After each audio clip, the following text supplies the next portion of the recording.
Hey guys, welcome back to Flirting with Meaning. Happy holidays. The Walmart parking lot was so busy today. I think everyone is doing their Christmas shopping. I'm more of an online shopper when it comes to buying gifts for people. I don't know if it's just me, but I can never find what I need when I go into a store anymore. That's another one of those things that has become so inconvenient these days. Going into physical stores and trying to find what you need. There was one day not too long ago where my friend had a day off, so they went around to a couple of stores to look for like a specific pair of pants that they needed. It was for some event. I don't know what the event was, but and I don't know why she needed it, but long story short, they were very basic pants, and she went to a couple stores and none of the stores had the pants. Her entire day was wasted driving around stores looking for these pair of pants. I told her that's happened to me before, and it's frustrating because it feels like you wasted a day, but also, why do physical stores seem to have everything except for the thing that you need them to have? It's like they want us to be frustrated. It's like they want us to waste our days. They want us to live in a state of constant screen time, only online shopping too. We're not talking about the government today, I'm sorry. I want to talk about something involving holiday shopping, like the financial anxiety of it. Because for a season that's marketed as this like warm and generous time full of joys, I feel like the holidays are so expensive. They're so expensive. And somehow we're expected to just pretend that it's not and pretend that money stress doesn't exist. And it's like we are supposed to pretend that we're not all existing in this horrific economy. I know last year I didn't get everyone a Christmas gift because I actually couldn't afford it, and I felt so guilty because they got me gifts, and I feel like I needed to spend the entire year making it up to them or something. I don't know. I feel so bad. The fact that someone thought about me and cared about me enough to purchase something for me and I couldn't do the same for them. It's like I feel like the holidays are sold to us as this abundant time of decorations, food, gifts, gathering, all the cool wrapping paper they have these days, things like that. They have some really cool creative wrapping paper, which is honestly one of my favorite parts of giving gifts is wrapping the gifts. Even if I have like a couple items in a bag to give, I'll individually wrap each item and put it in the bag because I love wrapping the gifts. Anyway, but when it comes to holiday shopping, a lot of things people don't show is the credit card anxiety and the budgeting and that quiet panic in stores when you realize everything costs more than you expected. If you can't even find what you're looking for in the store, or that feeling when you pick something up, you check the price tag and you're like, all right, yep, not getting that, and you put it back down. There's almost this unspoken assumption that everyone can just afford the holidays. Like the money stress just disappears in December because it's supposed to be not really about that. It's supposed to be joyful. Even if you spend the entire year stressing about money, there's like an obligation to give gifts to people like your family or people really close to you because you know that they're going to get you gifts, so even if it's like a gift card or something. And if for some reason you can't afford it, a lot of times it kind of feels like a personal failure, like somehow you're failing at the holidays because no one else really talks about it because they don't want you to feel guilty if you receive a gift for them. I feel like if somebody told me about their money problems and then they bought me a gift, I'd feel so guilty for accepting that. I almost wouldn't want to. But I get it on the flip side. It's like you don't want to show up empty-handed. You don't want to feel embarrassed about what you couldn't afford or what you were able to afford, and it's like you're overthinking whether your gift looks cheap or apologizing for gifts before people even open them. There's like this weird pressure where money becomes a stand-in for care, like how much you spend equals how much you love someone. Some people see it that way, not everybody. I think most people are just grateful for the thought, like the thought that counts, but I know there are people who actually care about the value of a gift or like how much the gift costs, things like that. Those people are shallow. We don't like those people. But it is a reality, like those people do exist. And some people do have people like that in their lives. And it's like a lot of us care really deeply. We just don't have the endless money to prove it.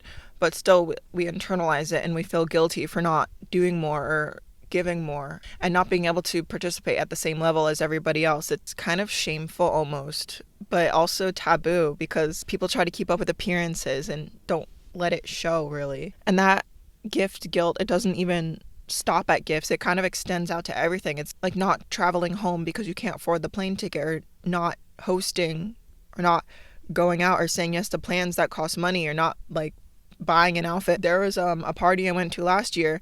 I know I got invited to a party. Can you believe it? I went to a party last year and the dress code was like Christmas pajamas. I didn't have Christmas pajamas, so I just showed up in something red. People were like, oh my gosh, you're out of dress code. I'm like, oh man, I forgot. And I remembered. I remembered I couldn't afford to buy Christmas pajamas because, they also hike up the price around the holidays too. So I wasn't trying to spend $40 on a Christmas pajama set to wear once to a party. So opting out starts to feel antisocial, and it almost feels like you're ruining the vibe. But at the same time, it's like, how guilty can you feel for ruining the vibe just because you're poor? Sorry, I'm ruining the vibe, guys. I'm poor. Is that what you're supposed to say? I think money stress is one of the worst kinds of stress because everybody assumes that everyone else is fine. No one really talks about it. And if you bring it up, it's kind of awkward. Like, you're making people uncomfortable. People get really uncomfortable talking about money. It's considered tacky when you talk about money, how much you make, how much you spend, things like that. I don't understand why it's considered tacky. Anybody who says it's tacky just wants to feel like they're better than everybody, who tries to be like, I'm wiser than you. You should never talk about money. I'm going to talk about money if I want to talk about money. Give me some of your money and I'll stop talking about money. Anyway, there was one time I went out with coworkers and one of the people asked me how much money I had saved, and one of the other people interrupted them and was like, you should never talk about money. Never talk about money. And it kind of ruined my vibe for the rest of the night because why say that? Like, just shush. Let people say things. I just don't understand why it matters if someone just wants to say things. I don't know. I kind of lost my train of thought. Where was I going with this? All right, so money stress kind of starts this cycle of kind of self-isolation where it's like where people stay at home or they say they're busy or they avoid conversations that might lead to spending money, or they quietly spiral while scrolling through other people's holiday highlights. I definitely have been clicking through people's stories about them celebrating the holidays, and I'm like, that looks expensive. That looks expensive. That looks very expensive. The vibes look good. The vibes look great. But that looks expensive. I don't know. There's kind of like a FOMO thing that goes on where it's like, that looks cool to experience. Looks like they're having fun. But this is something that I think is the important part about all of this. This is what I think is the important part. A lot of what we think of as holiday tradition has been completely hijacked by capitalism. I think spending is framed as generosity, and overextending yourself is framed as holiday spirit. Spreading yourself so thin financially, you can't enjoy anything because you're so drained from the financial stress. And that's what the government, that's what they want. They want you to be stressed. They don't want you to enjoy your life. They want you to live in fear. They want you to be stressed. They want you to be unhappy. But the system benefits from that guilt. The system benefits from that feeling, from that pressure, and from that voice in your head telling you to spend money that you don't have so you don't look like you don't care.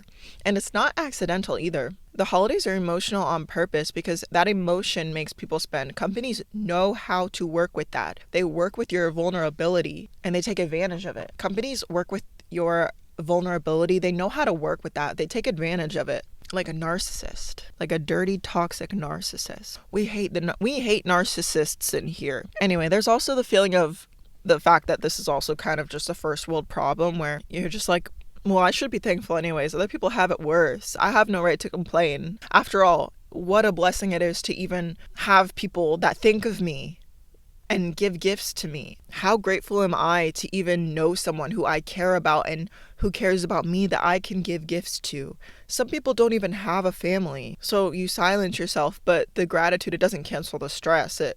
Being thankful doesn't mean you are not allowed to feel overwhelmed. Survival mode and gratitude, they can coexist. You can appreciate what you have and still feel anxious about money. And pretending otherwise just makes people feel broken for having very reasonable reactions to financial pressure. Needing to budget, it doesn't mean that you lack generosity. It doesn't mean that you don't care. It means you're just navigating a system that makes joy conditional on spending. You're just navigating the system in which we were born into, navigating the system which is the holidays and the consumerism, the consumption, the capitalism of the holidays. Because honestly, like, if money was removed from the equation, what would the generosity actually look like? It would be the time, the honesty, listening, showing up emotionally, sending a thoughtful message, and spending time together without any expectations. Some people forget that generosity existed